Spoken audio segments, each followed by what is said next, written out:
municipality such as this. That's Mr. G. Edward Griffin.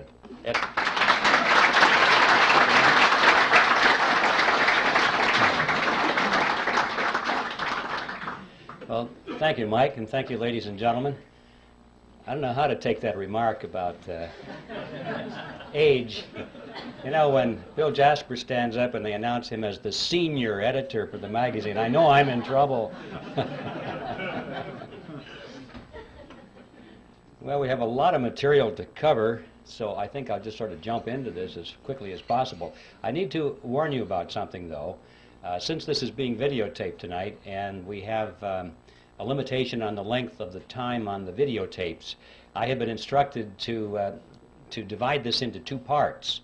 The first part will last approximately 45 or 50 minutes long, and then we'll take a short break, I'm told, while they change tapes. And the next part we deliver next month. No, they're just a few minutes break, and then we'll continue with part two. So I want you to know that's coming up. So, okay, now to the topic. Are you ready for this? Okay, so am I. So let's start with history. We'll go back to the 1st century BC, to a tiny kingdom called Phrygia. And it was in that kingdom that there lived a philosopher by the name of Epictetus. And it was Epictetus who said, appearances are of four kinds. Things either are as they appear to be, or they neither are nor appear to be, or they are but do not appear to be, or they are not and yet appear to be. Don't worry, no quiz on that. Well, that's what he said. When I read that statement for the first time, I thought to myself that surely if Epictetus were alive today, he would undoubtedly be a Harvard professor of money and banking. Because this is the kind of explanation we get, isn't it, when we try and figure out what's going on in the economy or what's going on with the Federal Reserve System. See, what Epictetus did is what is so commonly done with the experts in this field, is he took a relatively simple concept, but by the time he was through explaining it to us, we didn't have the foggiest idea what he was talking about. All he said, basically, was that appearances can sometimes be deceiving. That's all. We all know that. But he had to break it down into four component parts, explain that in two ways they are what they appear to be, and in other two ways they sometimes are not the way they appear to be, and they broke it down and we didn't understand what he's talking about. Nevertheless, I thought that this statement by Epictetus was a brilliant clue for an outline or a theme for my presentation. Because you know, if there's anything in the world that is an appearance that is deceiving, it is the Federal Reserve System. And in particular, it is one of those appearances of the fourth kind, which, as I'm sure you all remember, are those which are not and yet appear to be. So that's going to be my theme tonight. I'm going to come back to it now and then if I remember to do it, and use it as kind of a punctuation point, because this is perhaps at the most fundamental level the most important thing we need to know about the Federal Reserve System, which is that it is an appearance of the fourth kind, something which is not and yet appears to be. When I did my research on this topic, I came to the conclusion, which may startle you folks here, that the Federal Reserve System does not need to be audited. It needs to be abolished.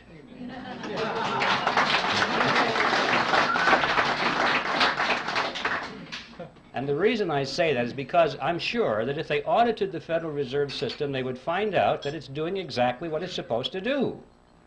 There's no secret there. There's no shenanigan going on behind the scenes. It's all out in the open. If we'll just study the Federal Reserve System on the basis of what we know already, if we'll read their literature, if we'll dig into the history, we find out that it's one of the greatest scams of all history. Out on the surface, it doesn't need an audit. An audit, I'm sure, would merely delay the process for a couple of years, give the American people the false impression that something is being done about this problem, and at the end of 2 years they'd say, well, the books are clean. I came to the conclusion that the Federal Reserve needed to be abolished for 7 reasons, actually, and I'd like to read them for you now. I've stated them in rather concise terms. Hopefully they'll have some shock value so you can remember them. And here they are. First of all, it is incapable of accomplishing its stated objectives. 2, it is a cartel operating against the public interest. 3, it is the supreme instrument of usury. 4, it generates our most unfair tax. 5, it encourages war. 6, it destabilizes the economy. And 7, it is an instrument of totalitarianism. Now, I don't know what you think about those 7 points. I know that a lot of you are totally in agreement with it. I can tell by your reaction. I trust that there are some skeptics here tonight. I hope there are. Otherwise, I feel like the minister talking to the choir. Usually there are skeptics in my audience, and frankly, those are the ones I'm most interested in talking to. And for the skeptics, I'm sure that you're thinking, those sound like pretty far-out statements. How could you ever demonstrate them to be true? But I think you would agree, regardless of your preliminary conclusion about those statements, that if any of them could be proven to be true, there would be good enough reason to abolish the Federal Reserve System. So let's take a look and see whether they can be supported. Time doesn't permit to go into all 7 of those here this evening, but I would like to splash around on at least the first 4 of them to show you that indeed there is ample evidence to support these conclusions. And I think the best place to begin with all of this is where the action was, and that is the creation of the Federal Reserve System. And that takes us directly to the title of my book, The Creature from Jekyll Island. You can almost hear the music being played in the background as they do some kind of a spot commercial to sell this book. I have to admit I had a lot of fun with that title because I had this fantasy in my mind that someday it might be in a bookstore window and people would pass by and think, oh, it's a sequel to Jurassic Park. But anyway, that will never happen, I'm sure. The fact of the matter is, for those of you who know a little bit about this topic, the title has quite a bit of meaning in it. And we have a lot to learn by exploring what that meaning is. First of all, Jekyll Island is a real island. It's off the coast of Georgia. And it was on that island back in 1910 that the Federal Reserve System was conceived at a highly secret meeting that took place there. Now, what I'd like to do is talk about this meeting and show you that, in fact, the Federal Reserve was created there, and that there was a lot of secrecy surrounding it, and then we'll be confronted with the question, why the secrecy? When things are done in secret, there are often things to hide. And we'll explore what it was that they wanted to hide. And when we finally understand what that was, we'll be face to face with one of the most important facts about the Federal Reserve System that is not generally known. In 1910, Jekyll Island was privately owned by a small group of millionaires. In those days, they were millionaires. In today's dollars, they would be billionaires from New York. This is where their families went to spend the winter months. It was a resort island, a resort club. It was called the Jekyll Island Club. And there was a very elaborate clubhouse there, which was the center of their social activities. It's still there, by the way, if anybody wants to visit it. The island has been purchased by the state of Georgia, and this clubhouse has been renovated. It's a beautiful thing.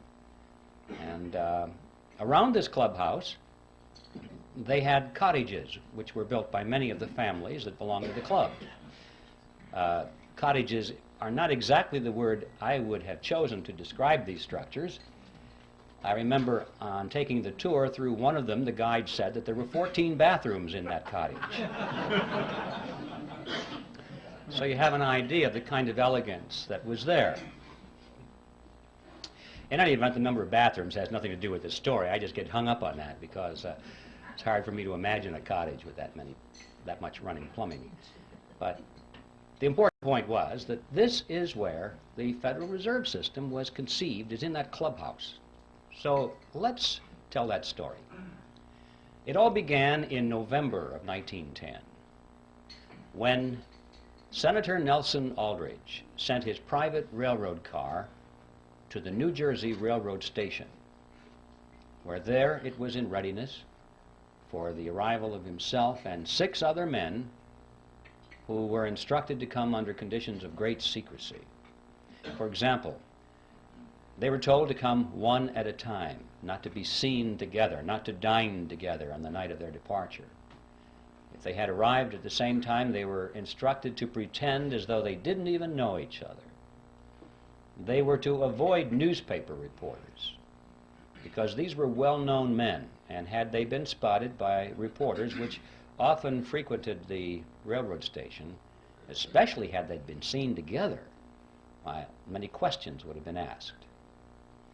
One of the men carried a shotgun in a big black case, so that if he had been asked where he was going, he was prepared to say that he was going on a duck hunting trip. And the interesting thing about that little piece of the history is that this man, we find out later from his biographer, never fired a gun in his life. He even had to borrow that shotgun in order to participate in this deception. Even after they got on board the railroad car, this pattern continued. They were told to use first names only, not to use last names. And 2 of the men adopted code names completely. The reason for that is that they were afraid that the servants on board the train would recognize who they were if they used their last names. And they knew that if word leaked out in that fashion and eventually found its way into the press, the whole purpose of the meeting would have been completely destroyed. So absolute secrecy was essential. Well, the train traveled for 2 nights and a day on a 1,000-mile journey to the south, and when they awoke on the second morning, the car was on the siding, the railroad siding at Brunswick, Georgia. And from there they took the ferry boat across the inland strait to Jekyll Island and to the clubhouse. And for the next 9 days, these men sat around a table and hammered out all the important details of what eventually became the Federal Reserve System. And incidentally, if you visit that clubhouse today, you can walk down to the end of the one corridor there, and on a door is a brass plaque. And it says, "In this room, the Federal Reserve System was created." When they were done, they got back on board the train, back to New York, and disappeared. And for quite a few years after that, these men denied that any such meeting ever took place. It wasn't until after the Federal Reserve was firmly established that only then did they begin to talk openly about it. They wrote books on it. One of them wrote a magazine article, and they gave interviews to newspaper reporters. And so now, many years later, it's possible for us to go to the public record and find in print detailed descriptions of what happened at that meeting. Well, who were these men? The first one I've already mentioned, the one with the railroad car, Senator Nelson Aldrich, who was the Republican whip in the Senate. He was also chairman of the National Monetary Commission, which was that special committee of Congress which was created for the purpose of proposing legislation which was to reform banking. That was the idea. Banking needed reform. And the American people were greatly concerned in those days over things that were going on in the banking industry. People were losing their money in the banks because they weren't keeping their promises to hold their deposits in reserve. There were runs on the bank, and the banks couldn't pay the people back. But most of all, they were concerned over the concentration of financial power that was in the hands of a small group of very powerful and large banks in New York on Wall Street. This is what they called the money trust. That was the name, and it was a very popular expression in the newspapers. And quite a few politicians were elected to office on their campaign promise to break the grip of the money trust. President Wilson was one of those politicians, by the way. So, that was the purpose of the National Monetary Commission, which was to propose legislation which eventually became the Federal Reserve Act to break the grip of the money trust over the financial markets of America. Aldrich was a business associate of J.P. Morgan. He was the father-in-law to John D. Rockefeller, Jr., which means, of course, that eventually he became the grandfather of Nelson Rockefeller, our former vice president. You remember his full name was Nelson Aldrich Rockefeller, so he derived his middle name from his famous grandfather. The second person at the meeting was Abraham Piatt Andrew, who was Assistant Secretary of the Treasury. He later became a congressman, but he was very prominent in banking circles.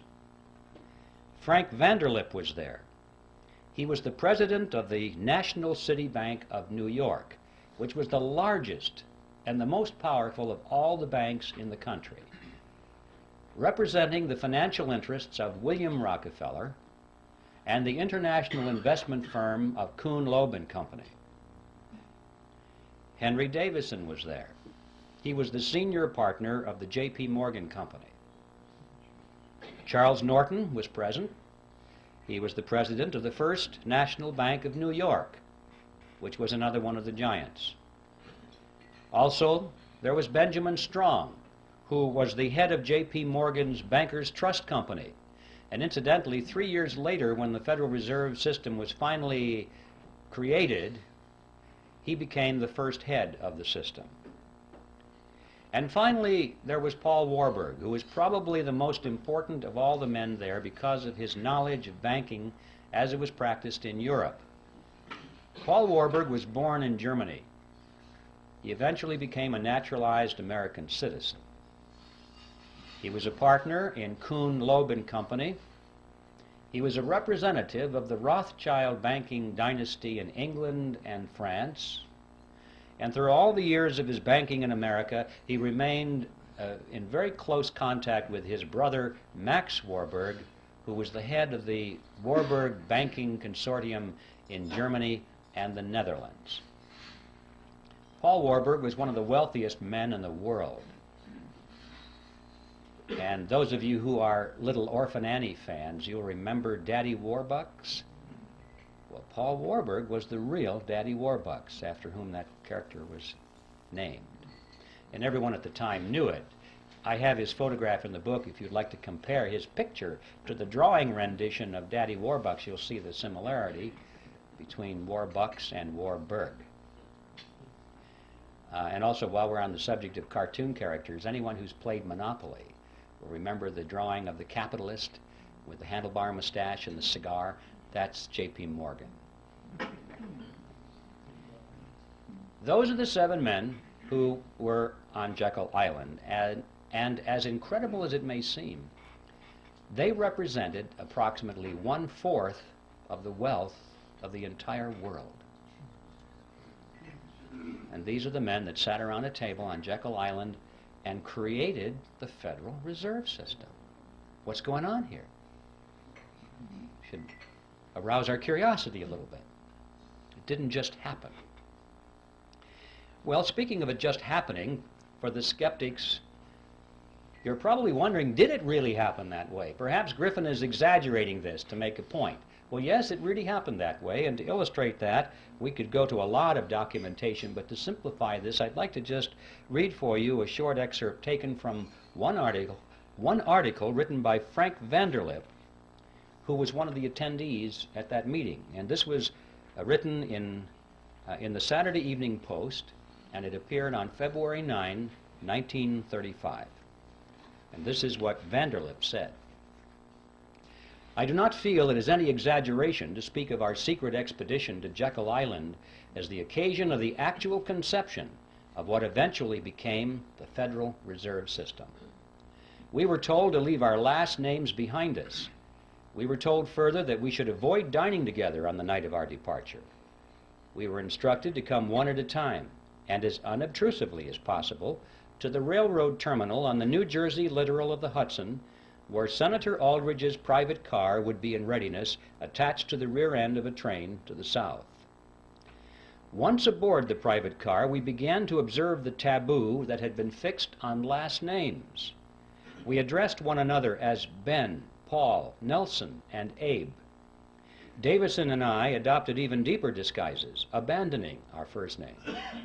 On the theory that we were always right, he became Wilbur and I became Orville, after those two aviation pioneers, the Wright brothers. The servants and train crew may have known the identities of one or two of us, but they did not know all, and it was the names of all printed together that would have made our mysterious journey significant in Washington, in Wall Street, even in London. Discovery, we knew, simply must not happen. Well, why? What's the big deal here? What's wrong with a group of bankers getting together in private and talking about banking or banking legislation? And the answer to that question is provided by Vanderlip himself in the same article. He said, "If it were to be exposed publicly that our particular group had got together and written a banking bill, that bill would have no chance whatever of passage by Congress." Why not? Because the purpose of the bill was to break the grip of the money trust. And ladies and gentlemen, it was written by the money trust. It's as simple as that. Had that fact been known from the very beginning, the public would never have accepted it as a means of breaking the grip over the money trust. And we would never have had a Federal Reserve System because the scam would have been exposed from the beginning. This was like having the fox build the hen house and install the security system.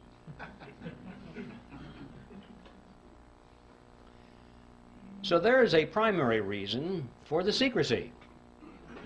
And it's a fact that most Americans have not even considered, that there might have been some kind of deception, massive deception at the very inception of the Federal Reserve System, and for a very good reason.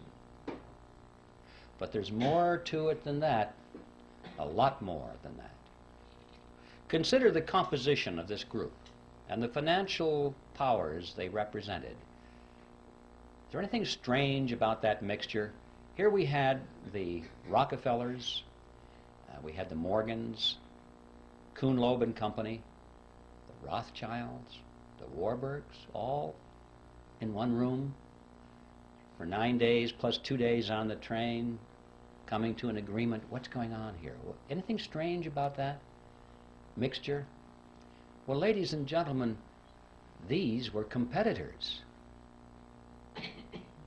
These were the giants in the field which prior to this period had been beating their heads against each other for dominance in the marketplace, for dominance in the financial markets of the world, not only New York, but Paris and London, everywhere. Competitors. This is extremely significant because it happened at precisely that point of American history when business was undergoing a major ideological transition. Prior to this period, America had grown and prospered and surpassed all the countries of Europe as an industrial and economic power because it adhered to the principle of free enterprise competition. And it was in this period that a rapid transition was taking place to the concept of monopoly and cartel. Going back, in fact, to the old world concept which had held Europe back for all these years. Monopolies and cartels were becoming the order of the day in America. It was John D. Rockefeller I who said it. He said, "Competition is a sin." He believed it. All of his biographers quote him on that one, by the way. And he and others of these industrialists of the period were devoting all of their time to the elimination of competition. They did not believe in free enterprise competition at all. They knew that the road to riches and power was through the elimination of their competition. And if they couldn't beat their competition out, then they tried to buy them up. If that didn't work, they joined with them in a shared monopoly, and that is a cartel, a shared monopoly. Perhaps I should define that word in more detail so at least you'll know what I'm talking about when I use the word. A cartel is a group of independently owned businesses which come together for the purpose of reducing or eliminating competition between themselves so that they can enhance their profit margins or secure their position in the marketplace. And they do this by price fixing. They won't compete on price. Or they divide up geographical markets or products and services. For example, if we were forming a cartel here, I might say, well, I get the north and you get the south. We won't compete. Or I might insist that I get to produce the gizmo, but you can produce the widget. And we won't compete. Or we'll share patents and processes. We won't compete. And every time we agree to eliminate one area of competition between ourselves, we move closer and closer together until finally we are as one industry insofar as the marketplace is concerned, even though our component parts are independently owned. And that is a cartel. And so that enhances our profits. We can get more for our products and services than we could in the arena of free enterprise competition. And of course, the other side of that coin is that the public pays more for those products or services than they would otherwise. And that is just as true in a banking cartel as it is in any other kind of cartel. And the amazing fact emerges that when you study this period, that for the 15 years before the meeting on Jekyll Island, these groupings of which we're speaking had come together increasingly in joint ventures. They were learning how to avoid competition between themselves. They knew they couldn't knock each other out. They had tried that. It was too costly. Now it was time to come together. And what happened on Jekyll Island is that they formed a banking cartel, and they called it the Federal Reserve System. An amazing fact that all these years we've had something which most people have thought was a government operation of some kind or another. We were told it was a creation to protect the people, to stabilize the economy, and it's a cartel. And the purpose of a cartel is to enhance the profit structure of the members of the cartel. Period. That's the second amazing discovery, to be learned if we understand and analyze what happened on Jekyll Island back in 1910. But there's a third element, which is perhaps even the most important of all. And that is that this cartel went into partnership with the government. Well, cartels often do that to enforce their cartel agreements, but in this case they did it in spades. Now, in any partnership, there has to be a payoff. There has to be some benefit to the partners, otherwise they won't go into the partnership, or if they go into it, they won't stay in it for very long. So it's a legitimate question for us to ask, what is the payoff? What's the benefit to these partners? Let's find out why the government is in this partnership, and then we'll find out why the banking cartel is in it.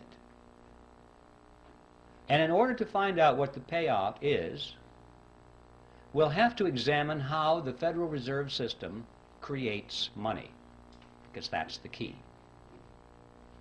Now, if you're not familiar with how money is created in America, this is going to be really some experience to go through this for the first time. You're going to shake your heads and say, I don't believe this. I call it the Mandrake mechanism, after that 1940s comic book character, Mandrake the Magician. Could create something out of nothing, wave his cape, and it was back into the void again. That's the Federal Reserve System. Now, let's take this and break this down. I need to warn you in advance, however, that you shouldn't try and make sense out of this. Okay? Because you'll blow a fuse if you think this makes sense. Just remember, this is your plain old American scam that we're talking about here. It's that simple. And I'm going to strip away all of the banker terminology and all the accounting terminology and use just plain old plodding English to make it comprehensible. In spite of that, however, I want you to know that everything I'm going to tell you from a technical point of view is 100% accurate, in spite of the simplicity of the language. Okay, with that by way of preliminary, let's get right to the Mandrake mechanism itself. It starts with the government side of the partnership.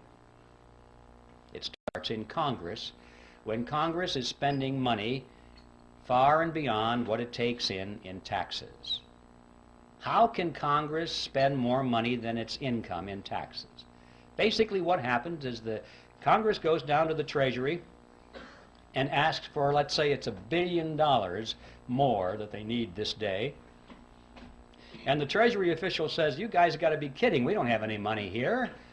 You spent it all long ago. Everything we taken in taxes is long spent. And Congress says, well, we kind of figured that was the case, but we thought somebody might have dropped by and left some money. They said, we know what we'll do. We'll borrow the rest of it. So they go down the street to the printing office. Now notice they're not going to print money. They're going to print certificates. Nice, big, fancy certificates with borders on the corner and an eagle at the top and a seal at the bottom, and it'll say United States Treasury bond or note or bill, depending on the length of maturity. And it's so impressive, it almost looks like money. But if you hold it up to light, it really says I owe you.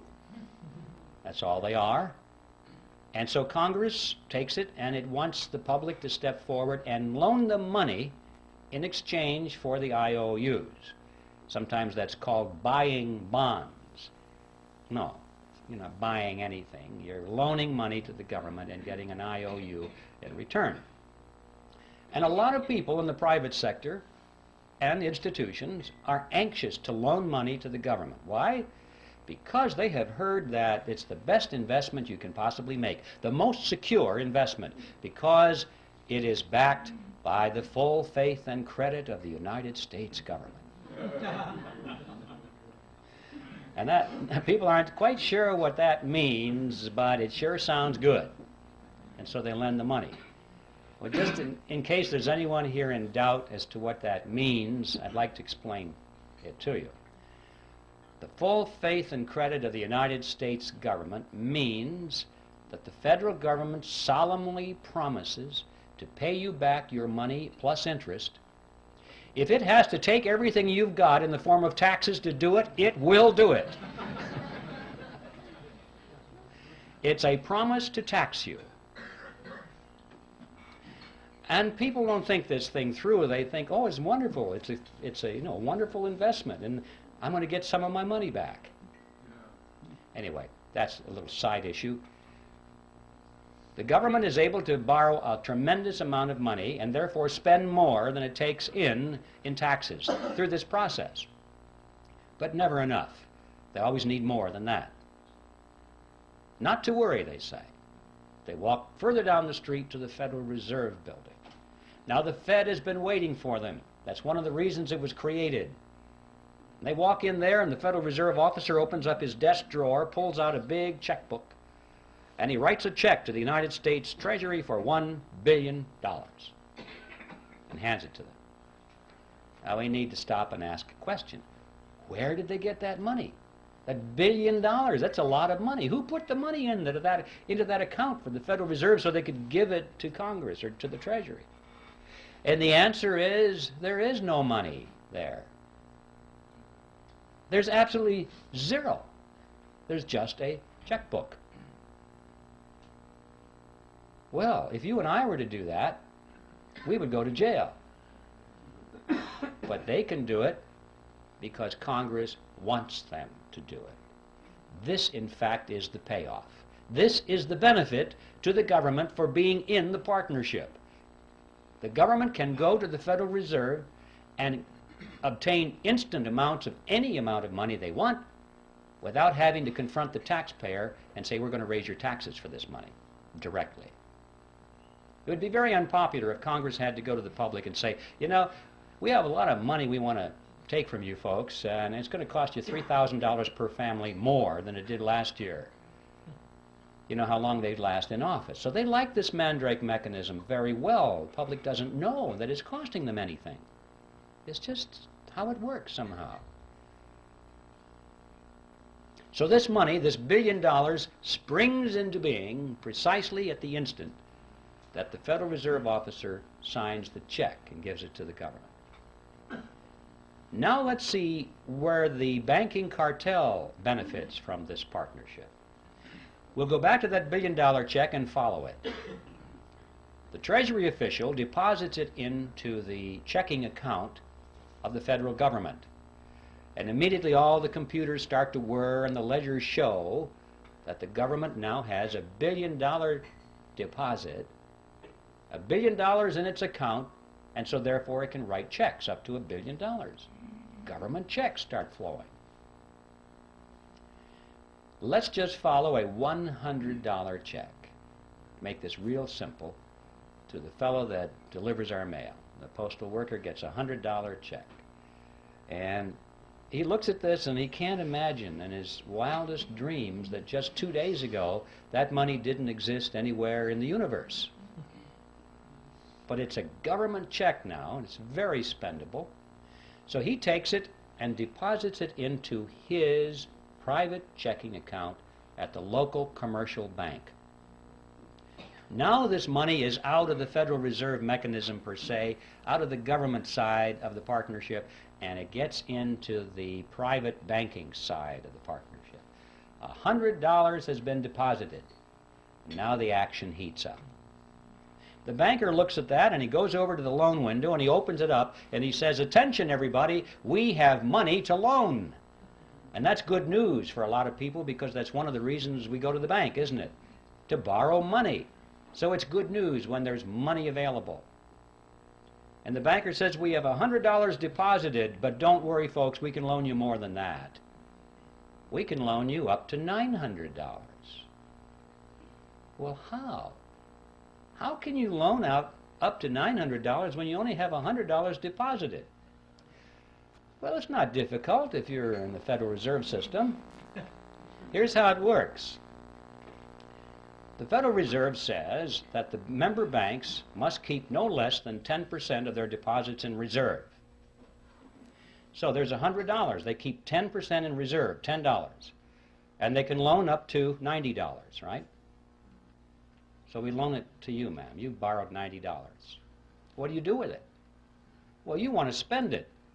So you want to write a check on it. You've deposited it into your checking account so you can write a check.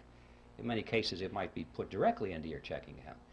But now there's $90 deposit, in addition to the $100 that was deposited to start this chain. Now we've got the $90 that was loaned as another deposit. Well, the Federal Reserve says that you only have to keep 10%, so we keep 10% of the 90 and loan the other 90%, and the person that borrows that puts it right back into the bank as another deposit. Well, the Federal Reserve says you only have to keep 10%, so you know, this goes around and around and around to the revolving door until finally the whole action is played out. And the bottom line is when that $100 deposit comes in from the postal worker, the banks in essence can loan up to $900 because $100 is the reserve and that's 10% of 1,000, so they can loan the balance or the difference, which is $900. Now where does that money come from? Well, same place. It springs into being precisely at the point where the loan is made. It didn't exist before, anywhere. Now notice the important thing here. The money that's created out of nothing and given to the government spends for its purposes.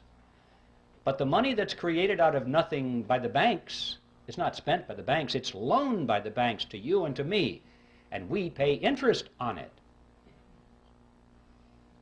Not too shabby. Interest on nothing. I wish I had a magic checkbook like that, where I didn't have to have any money, just a checkbook. And I could write checks, $10,000, $20,000, $100,000 all day long and loan them to you folks, and you pay me interest on it. You see? Not too shabby at all. This, in fact, is the payoff to the commercial banks in the cartel. This scam has become legitimized by law, and we're told it's a wonderful thing. We think our banking system is wonderful. but it's a scam. Not only interest on nothing, but perpetual interest on nothing, because notice, once this money is created, if you pay it back, they have it on their ledger as a credit. They can loan it out again to somebody else, and the whole object is to keep loaned out. They don't like the money not loaned out because you can't earn interest on it. When it's in the inkwell, it doesn't do them any good. So remember, there's nothing here except ink in the well or electronic impulses in the computer. That's all there is. So they're collecting interest on that. But that's not the end of the process. That is how money is created in America, but that's not the end of it because it has consequences. What impact does that have on us? Are we involved in this in any way? Well, yes, we are. I've heard people say, gee, those fellows are really smart. I guess they deserve to be rich. You know, as though it didn't affect them in any way. Let's follow it. This money that's created out of nothing goes into the economy, and it dilutes down the value of the dollars that were already out there. It's like pouring water into the pot of soup.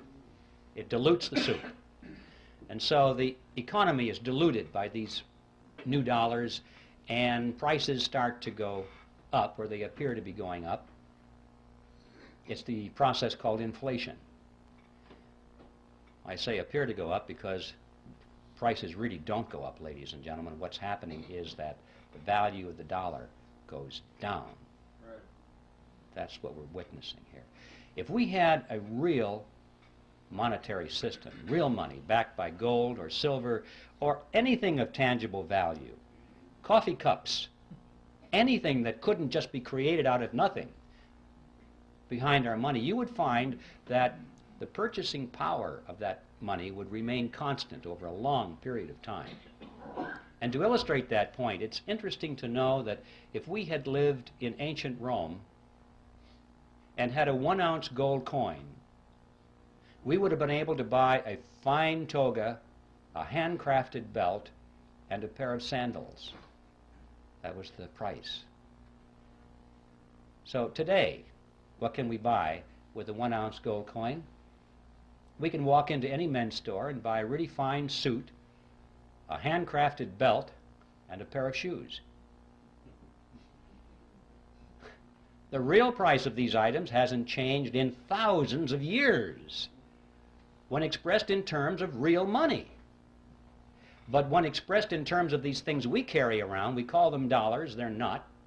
They're really Federal Reserve notes. They buy less and less and less because they keep creating more and more and more of them, and they dilute the economic soup. But we still haven't followed this to the end of the trail. We've lost some purchasing power through this thing called inflation. But how many people ask the question, who gained it? Did anybody gain our lost purchasing power, or did it just evaporate and go up to heaven somewhere? Somebody gained it, didn't they? But we don't know who. Let's follow it. The people who gained our lost purchasing power were those who were at the point where this fresh money was injected into the economic soup.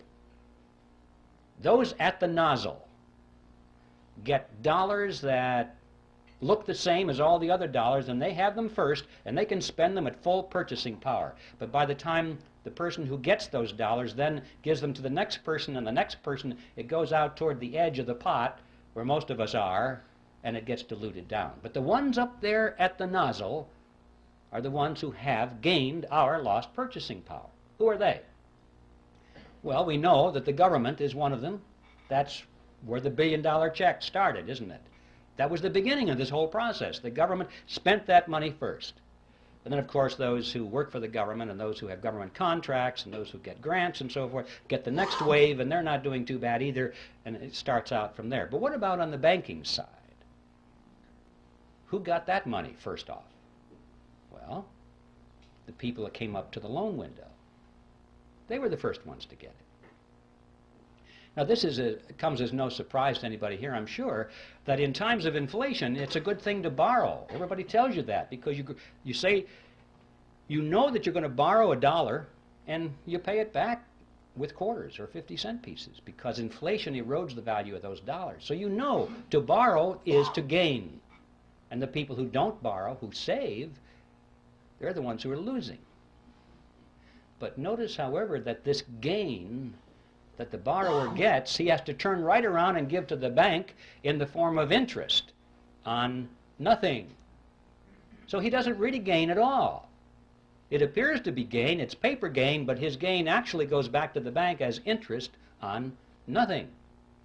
Now yes, during times of inflation, his paper assets expand. Golly, this real estate looks like it's worth a lot of money right now, but then the economy contracts, and he's wiped out. He doesn't have anything. And notice that when you go to the bank and you go to borrow some of this nothing money, did they expect nothing from you in return? No. They want you to sign over and pledge as collateral your car, your house, your assets, hard assets, not nothing assets. So when the economy contracts and you can't continue to make those payments, they get your marbles. So the bank will do all right, whether it's expansion or contraction. So what's the answer to the question? Who gains? Who got your lost purchasing power? Big surprise, ladies and gentlemen. The two members of the partnership called the Federal Reserve System. It's the government and the members of the banking cartel. Those are the ones who got your purchasing power. Now there in a nutshell is an overview of the Federal Reserve System.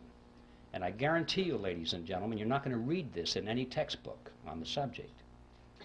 And I can also tell you that you now understand everything there is of importance to know about the Federal Reserve System.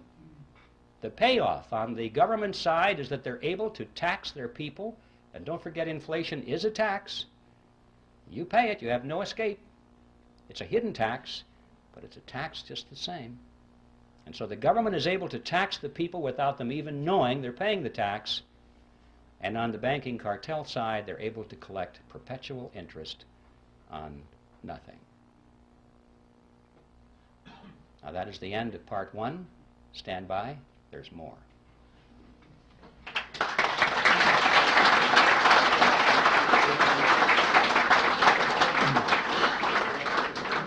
Ladies and gentlemen, we'll take a 5-minute break, and let's keep it to...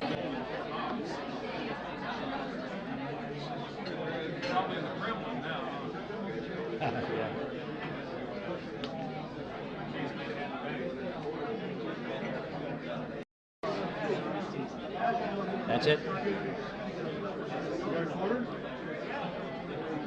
Okay, ladies and gentlemen, I think this is time for continuation.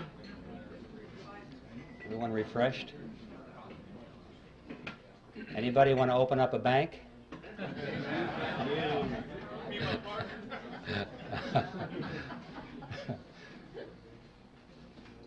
All right, part two. We'll go back to Jekyll Island. We have much to learn there. In fact, if we just analyze what happened on Jekyll Island, we can figure out almost everything that's going on today, even though that happened back in 1910. And one of the things that they had to resolve there was what to call this creature of theirs. This partnership between government and the commercial banks was not new with the Federal Reserve System. In fact, this concept was created back in Europe in the 16th century, and it was perfected with the Bank of England in 1694. This is the kind of thing from that date forward that all of the governments of Europe adopted. Now, they didn't call it a mandrake mechanism like I do. They called it a central bank. That's the technical name for this partnership. If you want to look this process up in a textbook or an encyclopedia, you'll find it listed under central bank. So the central banks were created in Europe in the 16th century. And there's very good reason for that. The kings and the princes of Europe discovered from hard experience that they could raise the taxes of their subjects only so far and then there was a ceiling. They had a tax revolt on their hands. There was resistance, and they had real revolution or revolt on their hands, and they tended to lose their jobs or their heads. So that was it, folks. 40%, 43% seems to have been the natural limit. However, once they got the central bank mechanism worked out, this was a whole new ball game. Now the lid was off, and they were able to collect 50%, 60, 70, and in some cases 80% of everything that their subjects produced. And their subjects did not revolt, did not resent it even, because they didn't know that they were paying this tax through a process called inflation. All they knew was that the prices were going out of sight, and they had no inkling that it was their government in combination with the private banks that were taxing them in this fashion. And so, see, this became a method of hidden taxation, which has continued to this day to be extremely popular with big spending governments. And so this became the modus operandi in Europe from that date forward. Now, when they met on Jekyll Island, it was very clear in their mind that they were creating a central bank. But they had a problem, what to call it, because Congress was already on record as saying they did not want a central bank in America. I don't think the congressmen really understood what that meant, but they had heard the phrase, and they knew that that's what they had in Europe. And they said, no, when it comes to banking reform in America, we want something that's unique to represent our unique political and economic system. So a central bank was out. So what to call this central bank so that no one will know? And they talked about this on Jekyll Island. And this is what they concluded. They said, first, let's use the word federal to make it seem like it's a government operation. Secondly, let's add the word reserve to make it seem like there are reserves somewhere, like it was a banking concept. Third, let's add the word system. And this was very important, far more than we might think today, because remember, the major concern was this concentration of financial power in New York. And they had to sell the American people on the idea that this was a diffusion of power over a system of banks. And so they talked about 10 regional banks, and finally they said, no, that's not enough. We'll have 12 regional banks and diffuse the power away from New York, or at least make it appear that way. And they'll build those big buildings in all these regions, and the local yokels can come and look at the buildings and say, golly, we got one of them out here too. You know? And the impression was that because these buildings were out there, that the power was pulled away from New York and diffused throughout a system of Federal Reserve banks. Well, as you've heard said many times by now, what we wound up with was not federal, there are no reserves, it's not a system at all in the sense of diffusion of power, and the Federal Reserve banks aren't even banks. So on all four words, we're dealing with appearances of the fourth kind. Brilliant strategy. The next step was to sell this creature to the American people. And the first draft of the Federal Reserve Act was called the Aldrich Bill, sponsored by Senator Aldrich, of course. And this was against the good advice of Paul Warburg, who said, Nelson, if you put your name on this bill, it's going to get voted down in Congress because you are so closely identified with the power of big business. It'll be voted down. And apparently, Aldrich's ego was too big. He must have said, well, no, after all, I'm respected in the Senate, and I am the chairman of the National Monetary Commission. And for whatever reason, he insisted on having his name on it. I think he wanted to go down in history as the originator of the Federal Reserve System. But Warburg was right. Voted down, thumbs down right away, because he was a representative of big business. Well, this was a minor setback. They took their bill, they scrambled the paragraphs around a little bit, they took Aldrich's name off of it, and found a couple of Democrats to sponsor the bill. Now this was different. See, Aldrich was a Republican, And everyone knew that the Republicans represented big business. But they also knew that the Democrats represented the common man, the little guy, the fellow on the assembly line, you know, like Ted Kennedy.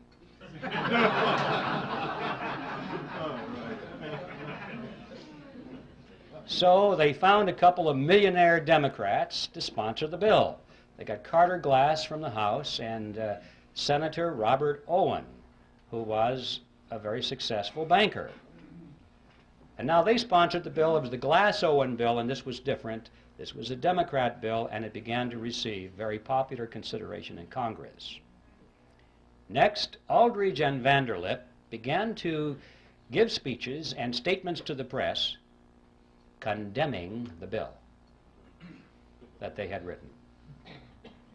They said, this will ruin the banks. This will be terrible for the nation. And by the time this was printed in the newspapers, the average person read that and said, oh, I guess the big bankers don't like this bill very much. It must be pretty good. You know, you have to give these people credit. They were not stupid. They didn't get to be where they were through stupidity. They understood mass psychology, they understood politics, and they played their cards exceedingly well. Next, these same individuals who were condemning the bill were privately financing it. They were behind all the lobbying activities in Washington. They personally paid for the creation of what was called grassroots study clubs that came up all over the country, held public meetings, and disseminated brochures extolling the virtue of the Federal Reserve Act. They gave large amounts of money to some of the better-known universities and created new departments of economics, handpicked their own people to be the professors, to chair those departments, and then those men began to speak publicly and write scholarly essays about how wonderful the Federal Reserve System was.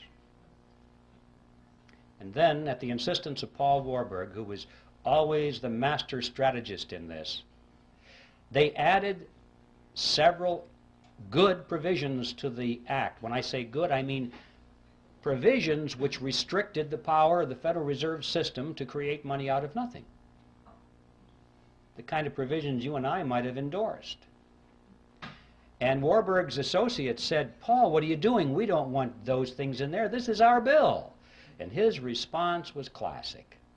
He said, relax, fellows, don't you get it? Our object here is to get the bill passed. We can fix it up later. That's exactly what he said. When no one is looking, everyone is focusing on the bill now. Let's get it in. Fix it up later, and indeed he was right. It was because of provisions such as those that they won over the support of William Jennings Bryan, who was the leader of the populist movement, a real defender of the common man, in his mind at least. He looked at that bill, and previously he had opposed it because he said it was the bill of the bankers. They would create money out of nothing, he said. And he looked at those provisions and he said, oh, well, I guess with those in there, I can support the bill. And with the elimination of his opposition, the road was cleared, and it was inevitable what would happen. They did fix it up later. Since the Federal Reserve Act was passed, it has been amended over 100 times, and nobody has noticed. All of those original provisions, which were sound, were long ago removed, and many, many more have been added which greatly expand the power and reach of the Federal Reserve System. A big bunch was added back in 1980. It just extends the power of the federal government to areas that you can't even imagine. We're talking previously about being able to create money out of government debt, American government debt. They can now create it out of foreign debt. Any country in the world. Any country in the world can offer a bond, an IOU, and our Federal Reserve System is now empowered by law to convert that into American money. Even corporate debt, they can convert that into American money. There's no limit whatsoever. And nobody has noticed. So Warburg was right. They fixed it up later. And it's no surprise, therefore, that with this kind of professional deception and strategy that a great deal of support was gained for the bill, and on December 22nd, 1913, it was passed into law and signed into law the next day by President Wilson. And the creature from Jekyll Island finally moved into Washington, D.C. Well, what did we get? Let's stand back from the creature now a few paces and survey its general form. We got a corporation chartered by Congress, which was given an exclusive franchise to create the nation's money. We got a mechanism whereby Congress has been able to raise unlimited amounts of taxes through inflation without the American people even knowing that they're paying the tax. And we got a mechanism whereby the banks can earn perpetual interest on nothing. I'd like to turn our attention now to an intriguing question, which is who owns the Federal Reserve System? You often hear this topic discussed on talk radio. Whenever the subject of money or the Federal Reserve comes up, inevitably somebody will get on the telephone and say, did you know that the Federal Reserve System is not a government agency at all? It's a private corporation. It's run by the private banks, and what we need to do, they'll say, is to abolish the Fed and turn it over to Congress so it can be run for the benefit of the people. Well, I'd like to deal with that because this involves a half-truth and a non-solution. Let's start with a half-truth first. It is true that the Federal Reserve System is not an agency of the federal government. As I mentioned before, it is a corporation chartered by Congress, and like all corporations, it has stock certificates. And these certificates are held, in this case, by the member banks within the system.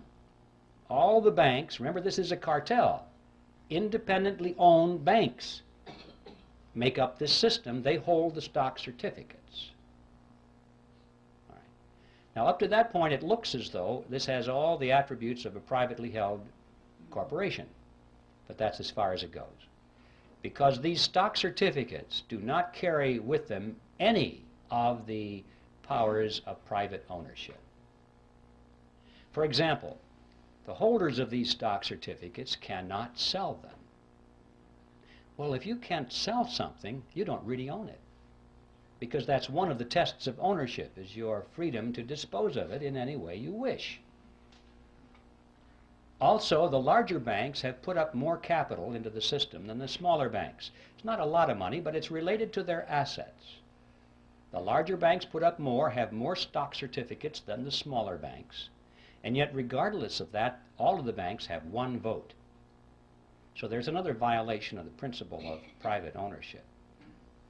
Furthermore, that vote doesn't buy anything of substance. These banks cannot vote for their national management. The Federal Reserve System is run by the Board of Directors of the Federal Reserve System, the National Board, and its chairman, all of whom are appointed by the President. The stock certificate holders have no voice in that whatsoever. The only thing they can vote for are the members of the board of their local regional banks, so-called banks. But guess what? The chairman and the vice chairman of those regional banks are appointed by the national board. Guess what? They can vote for their officers of the regional banks, but they can be overridden. The national board has veto power over those people. You get the picture here?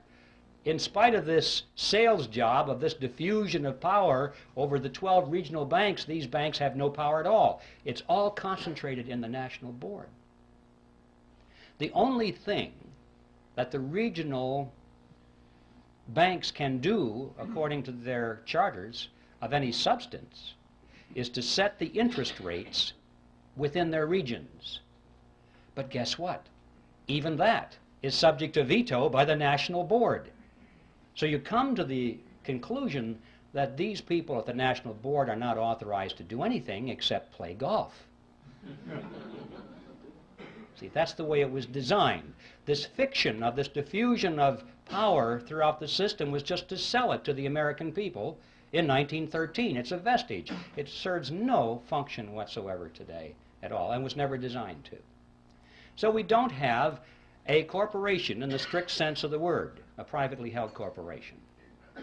And we don't have a government agency in the strict sense of the word. So what do we have? Well, the fact is we have a hybrid. It's a mixture. It's half government and it's half private. It is, in fact, exactly what you would expect it to be, considering that it is a partnership between the government and a private cartel. It's half government and it's half private. So this structure is unique to reflect its unique form. But this isn't so important as to who owns it, how many shares of stock, and what the voting is. The question is, what does it do? Insofar as merely abolishing the Fed, as some people have said, many people have said, abolish the Fed and turn it over to the Treasury or turn it over to the Congress so it can be run for the benefit of the people. Always make sure you say it's for the people, and that makes it okay. It would do the same thing over there that it does over here. It's not a question of who owns it, it's what does it do, and as long as it is a central bank, which means as long as it has the power and the mandate to create money out of nothing, that's what it's going to do. It's going to create money out of nothing, and I'm sure the same people will run it over there that run it over here. We must remember that all of the central banks of Europe are in fact direct agencies of their respective governments. They are not these hybrid organizations over there that they are here, because there was no necessity to create that myth over there. They just went right for it. It's an agency of the government over there. And they all do exactly the same thing as our Federal Reserve System does here. So you see, just turning it over to Congress without taking away its power to create money out of nothing is a non-solution. And I'm sure that the people who run this would be willing to use the same kind of deception they did back when it was created. They would pretend to resist that idea. They would fight it with all of their might, at least in public, knowing that they could yield on that and have it turned over to the Congress and they'd still have control of it, over it. So that is a non-solution. I'd like to talk now about what the objectives of the Federal Reserve System are, because if we're going to say if it were turned over to Congress, it would pursue the same agenda. What is that agenda? Extremely important thing to focus on, because we're told that the purpose of the Fed is to stabilize the economy. And everybody kind of believes that. I mean, when Greenspan comes on and says, well, we're raising interest rates now, why? To stabilize the economy, right? To prevent inflation. In other words, to protect you folks. To protect you. And we buy it. Well, one of the most widely used textbooks in our schools right now, textbook on economics written by Paul Samuelson, explains it this way. It says, quote, "The Federal Reserve sprang from the panic of 1907 with its alarming epidemic of bank failures. The country was fed up once and for all with the anarchy of unstable private banking." It's partly true. It's just they came up with the wrong solution. Just because there's a problem doesn't mean that any old solution that somebody has to offer is the best. In fact, it may be a non-solution. As we were talking about, just turning this system over to the government to run is a non-solution. Well, let's take a look at this. If the purpose of the Federal Reserve System is to stabilize the economy, let's give it a report card and see how well it's done. Since it was formed, it has presided over the crashes of 1921 and 1929, the Great Depression of 29 through 39, recessions in the years 53, 57, 69, 75, and 81, a stock market Black Monday in 87. We all know that corporate debt is soaring, personal debt is greater than ever before, Both business and personal bankruptcies are at an all-time high. Banks and savings and loan associations have failed at a rate greater than ever before in our history. Interest on the national debt is now consuming half of all of our taxes. Heavy industry has been largely replaced by overseas competition. We're facing an international trade deficit for the first time in our history.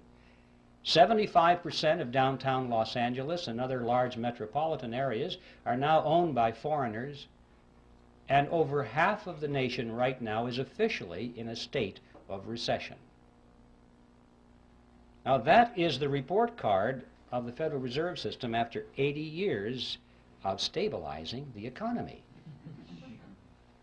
And I don't think it's even controversial to say that the Federal Reserve has failed to meet its stated objectives. The only controversial question is, why has it failed? And my answer to that is because those have never been its true objectives at all. What are its true objectives? Well, what are the objectives of any cartel? To make money, to enhance the profit margins of the members of the cartel, and to stabilize its position in the marketplace, to prevent competition. Those are the objectives of any cartel.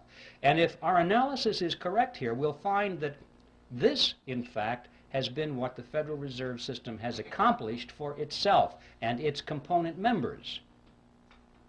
To be more specific, it's possible to go to the period of Jekyll Island and read the papers and speeches that were done by the people on Jekyll Island and their associates. The big banks were concerned over three things, among other things, but the three main things were as follows. They said they wanted to reverse the erosion of their power away from New York. That's right, just the opposite of what the Federal Reserve System was supposed to accomplish. They wanted to keep it in New York. They were concerned because as the nation was spreading westward and southward, new banks were springing up all over the frontier. And more of the capital assets of the nation were moving in that direction. Yes, they still had the lion's share, but every year the percentages went down a little bit. And they could see where that chart was going. And they said, we must put a stop to this now while we still have power. Remember, John D. Rockefeller said it, competition is a sin. And competition from the new banks in America was something that had to be stopped. See, one of the purposes of the Federal Reserve System was to control the competition from the new banks. And this is a good place to emphasize that when I'm talking about the cartel, I'm primarily talking about the big banks in New York that created it, and the international banks as well, the ones in Europe. I'm not talking about your bank down the street that ever since the system was created has struggled and struggled under the regulations of the system, which were designed primarily, to some extent, to squeeze the competition out or to keep it in its place. And you've seen that process going on throughout the years. We have fewer and fewer banks all the time, little ones getting gobbled up by the big banks. So that was objective number one. Number two, they wanted to reverse the trend of what is called private capital formation. Now, what that means is simply this. It means that people in those days were using their own savings instead of going to the bank and borrowing. Corporations in particular found that it was better for them to withhold some of the dividends from their stockholders each quarter, put that money into a sinking fund, let it accumulate, or let the capital form, as they say, capital formation, and then use their own money to build the new factory or launch a research and development project or whatever, instead of going to the banks. And the banks were extremely concerned over this trend. They racked their brains. How do we get businesses to come back to the banks and borrow money again? And their answer was quite simple. If you were a banker, you would know how to do that. The answer is to lower interest rates, to make those rates so attractive that you'd be crazy not to go to the bank and borrow the money at those interest rates. It's so much easier than saving. Well, why didn't they just lower interest rates? Because that was 1913, ladies and gentlemen, and they couldn't. Money was real money in those days. It was backed by gold and silver. There was no lever on it. No man, no group of men, no politicians, no bankers could arbitrarily affect interest rates. Because it was backed by gold and silver, the money was, and they couldn't just create it out of nothing. You see, under those conditions, interest rates are the product of the forces of supply and demand in a free market economy. Nobody has control over it. And that's why the politicians hate money that's backed by gold and silver. They cannot manipulate it. So their challenge was, how can we artificially depress the interest rates below the natural level that's produced in the free market? And the solution was, they said, the nation needed what was called a flexible currency. They said this is what industry needed to prosper, a flexible currency. You still hear that phrase today, the virtues of a flexible currency. Well, what is a flexible currency? You need a dictionary. Well, it's not paper money that folds. What that means is money created out of nothing. That's what a flexible currency is. See, the trick is not particularly hard to figure out here. If you are creating money out of nothing, you don't have to charge an awful lot of interest on it to show a profit.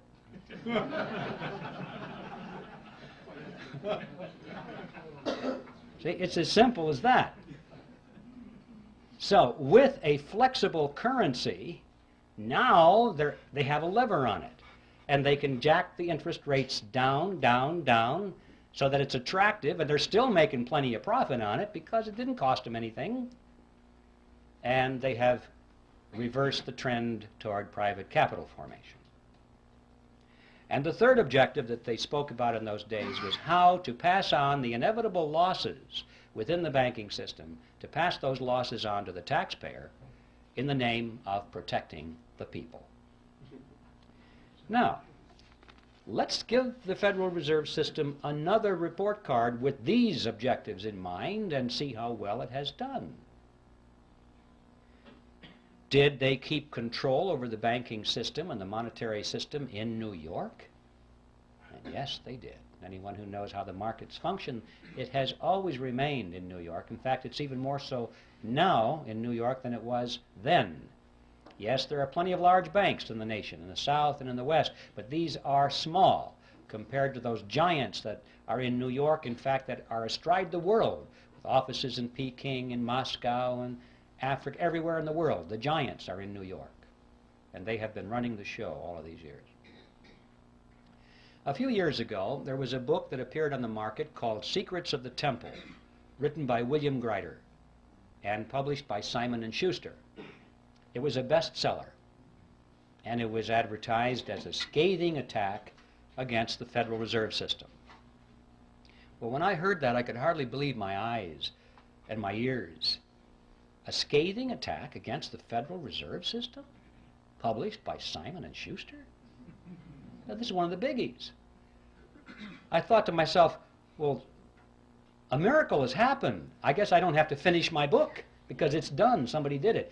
So I ran down and I got a copy of the book and I went through it, and I was amazed at what I found on 2 points. First of all, I was amazed because Grider had his history very well done indeed. It was accurate. I didn't expect that. I thought it might be a whitewash of some kind. But it wasn't. It was very good.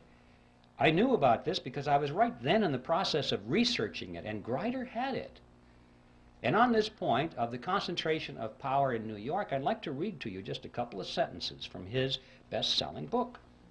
He's talking about 1913 here, and he said, at the time, the conventional wisdom in Congress was that the government institution would finally harness the money trust, disarm its powers, and establish broad democratic control over money and credit. The results were nearly the opposite. The money reforms enacted in 1913, in fact, helped to preserve the status quo, to stabilize the old order. Money center bankers would not only gain dominance over the new central bank, but would also enjoy new insulation against instability and their own decline. Once the Fed was in operation, the steady diffusion of financial power halted. Wall Street maintained its dominant position and even enhanced it. which is true. Now, the second thing that amazed me about his book was his conclusion. After demonstrating that the Federal Reserve System had always acted against the public interest, and that it was designed to do that from the beginning, what do you suppose his conclusion was regarding what we should do about it? Abolish the Fed? No, nothing that extreme. Well, how about a major overhaul? No, not necessary. He said, you see, folks, it's all so complicated. But we're learning as we go, and we're getting better at it. Relax, everything's under control. All we need now are wiser men. Well, there you have an interesting situation. You see, that's the kind of powder puff solution that it takes to be published by Simon & Schuster or any of the other major publishing houses which are firmly locked into the financial web of the money trust in Wall Street. There's no way in the world that these major media outlets are going to allow anybody to come up with a real solution to the problem. Now, I need to digress here just for a second because we have a lot to learn from this, not just in the field of the Federal Reserve System, but in many other areas of concern to our nation in these critical days ahead. It's not enough just to point with alarm. It's not enough just to say, well, this is historically true, and it's not enough to lead the charge if you don't lead it anywhere. See, these people don't care how much you expose their scams or their conspiracies or their plots if you have no solution. If your only solution is, well, now I told you about it, now just vote Republican, you know? If that's it, nothing's going to happen, is it? Till we look behind party labels. In other words, wiser men, whatever that means. This is controlled opposition, ladies and gentlemen, and it's something that's been going on for a long time. These people are smart enough. Remember, they sold this Federal Reserve System in the face of opposition, and they did it by deception.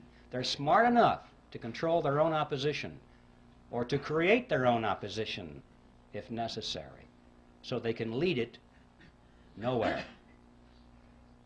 I'll just leave that thought with you because it's something we need to be very aware of in the critical days ahead.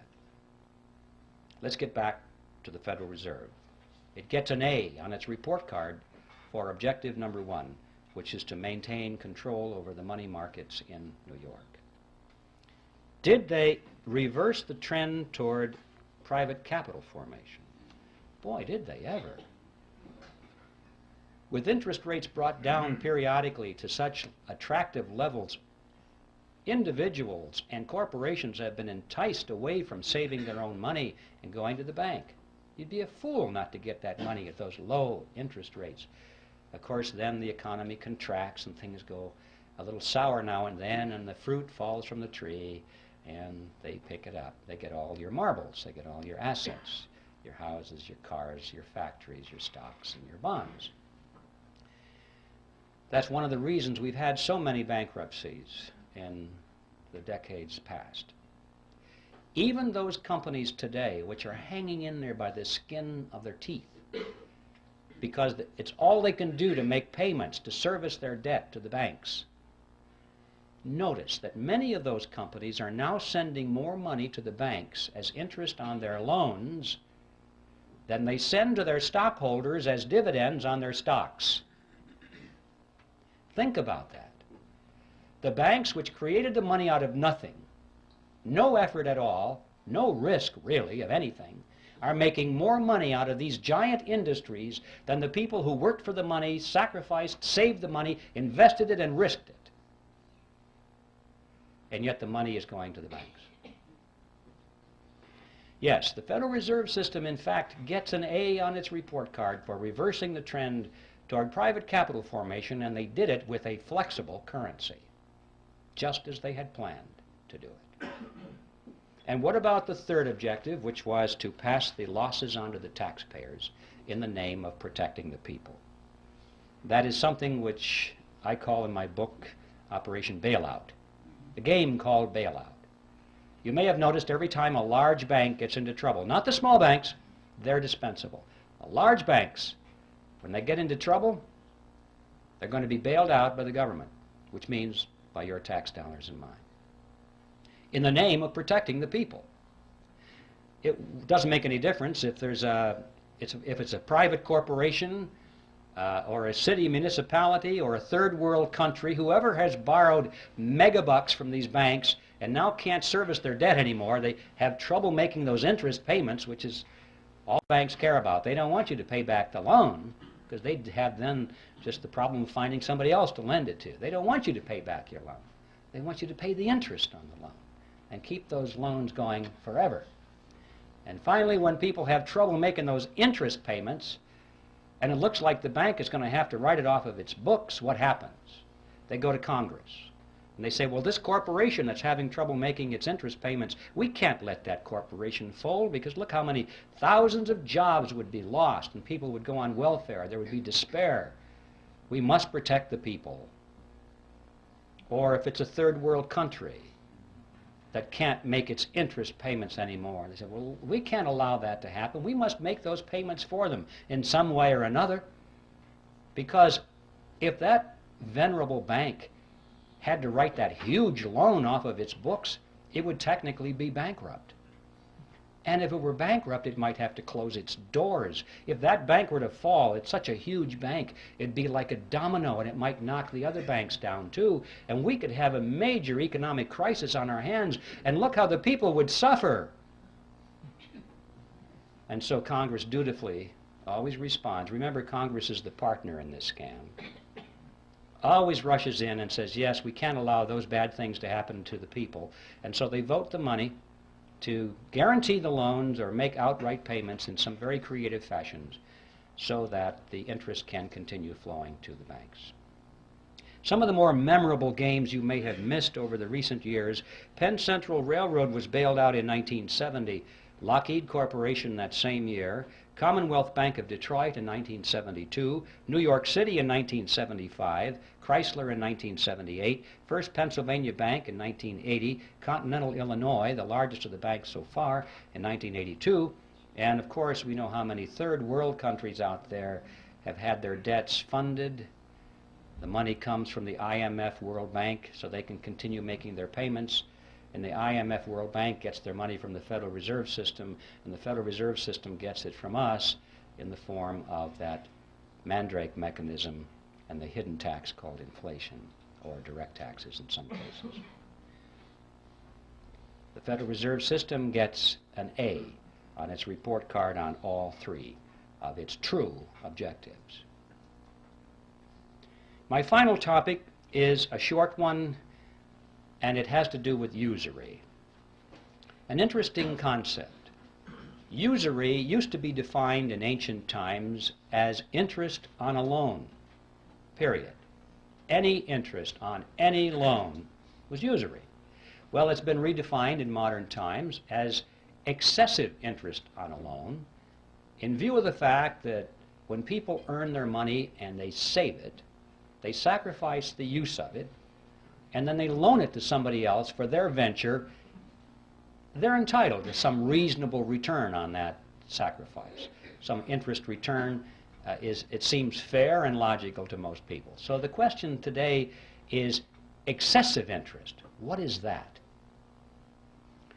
It was Thomas Edison who said, "People who will not turn a shovelful of dirt on the project, nor contribute a pound of materials, will collect more money than will the people who will supply all the materials and do all the work."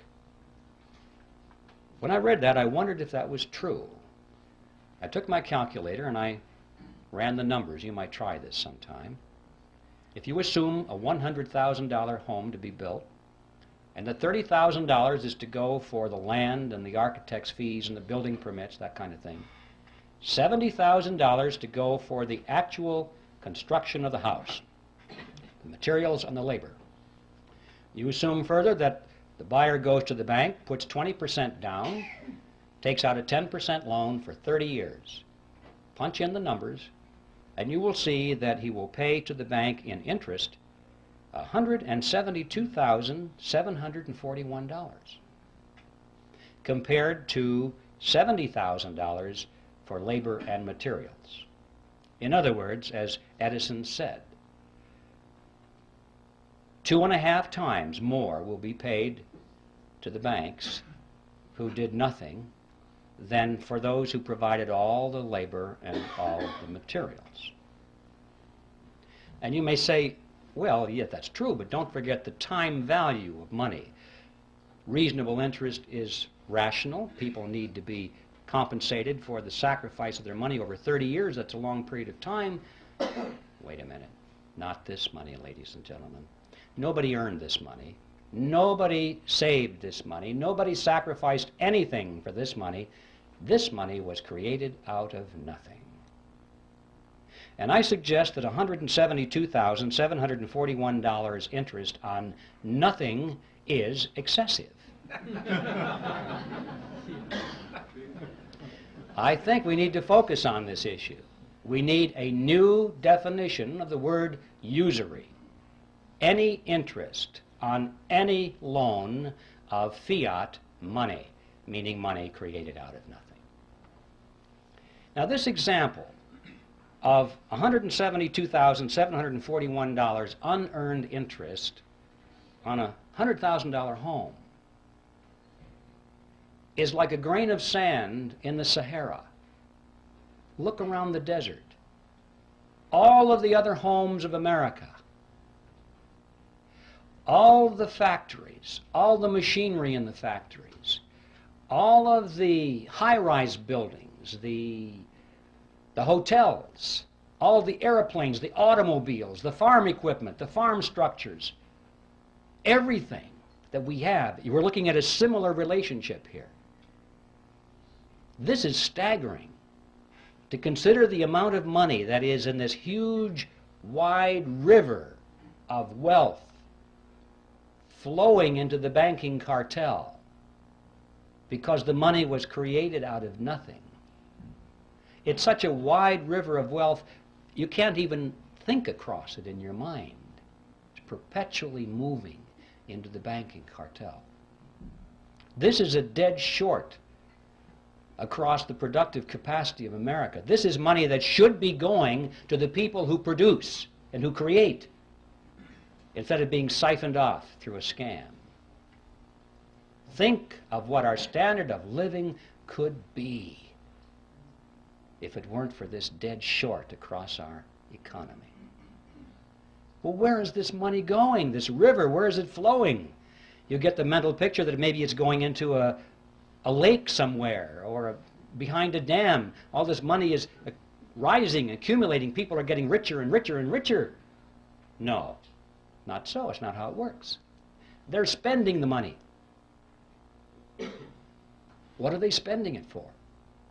Well, they're not spending it for more yachts and more mansions. That's not it. I mean, they got rid of the mansions back on Jekyll Island. They got bored with those things. Once a person has all the money that they can possibly use for the material pleasures of life, what is left? Sure, power. Absolutely. They are spending this money for power, ladies and gentlemen, to acquire power over you and me and our children. They're literally buying up the world with it. But I don't mean they're buying up the real estate or the hardware. They're buying up control over people. Technically, in sociological terms, they're buying control over the power centers, which means those groups and institutions through which people live and work and follow leadership and accept information. People are always associated in groups, and they work in groups, they move in groups. And these groups have heads of them, leaders. And this money has been going for many years to acquire influence, if not control, over the leaders of these power centers in society. So they can, therefore, indirectly influence and control you and me. Specifically, that means they have been spending this river of wealth very freely to buy control over politicians, political parties, television networks, cable networks, newspapers, magazines, publishers, wire services, motion picture studios, universities, labor unions, church organizations, trade associations, labor unions, tax-exempt foundations, multinational corporations, Boy Scouts, Girl Scouts, you name it. Make your own list. I guarantee you, if you have a large, influential organization which influences people, you will find that this river of wealth has been flowing partly into an attempt to acquire control over the leadership of these institutions and organizations, especially those which are offered as opposition, especially those which supposedly are to stop this whole process from happening. Now, this has not only been going on in America, but this has been going on in every nation of the world, pretty much in the industrialized nations as it has gone on here. But I'd like to call your attention to what's been happening in the so-called third world, or the underdeveloped nations. This process is now complete. It's not going on, it's finished. They literally have bought those nations. Have you ever wondered what's going on there with the IMF, World Bank? Every once in a while on the back page of the newspaper you read that Congress once again authorized another $100 billion or so to go to the World Bank. And then it explains very carefully that this money is being used for humanitarian reasons. It's being used to uplift the standard of living of these poor people. That is an appearance of the fourth kind if you ever saw one. It's not being used for that at all. If it is, they're not doing a very good job, because after all these years, you cannot point to one of those countries which has had its standard of living raised one iota by this vast expenditure of money, because it was never designed to do that. The money does not go to the people. It does not go to the industries or the businesses of those countries where it might have a chance of raising the standard of living. It goes to the politicians, doesn't it? It goes to the governments of those countries, and it is used specifically to perfect and strengthen the control mechanisms over their people. Usually this starts out as an inefficient dictatorship, but by the time they get the UN money, it ends up as an efficient dictatorship. They have a better organized and equipped army.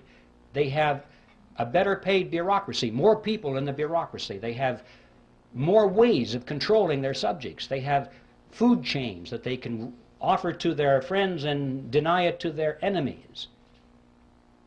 This money is used to build totalitarian systems in every country that you want to point to and analyze.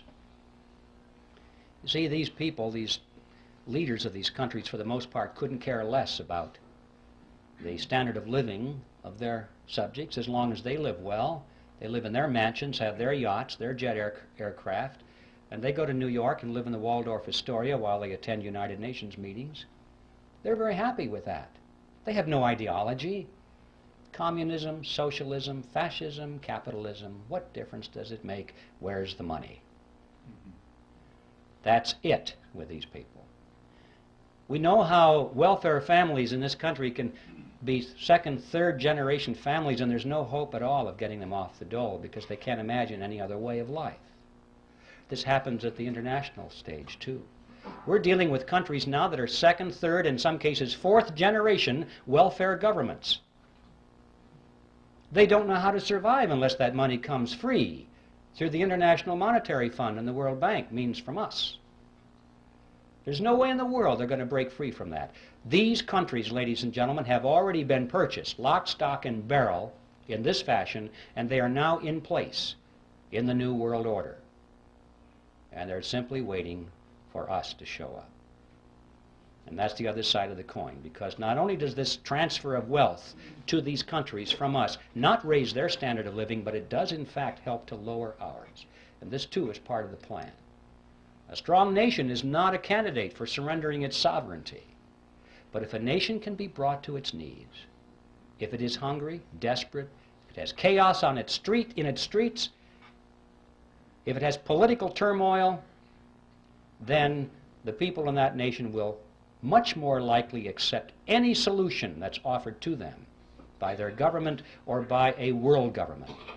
If there's anarchy in the streets, as we saw in Watts, in Los Angeles, people were joyous when the soldiers showed up.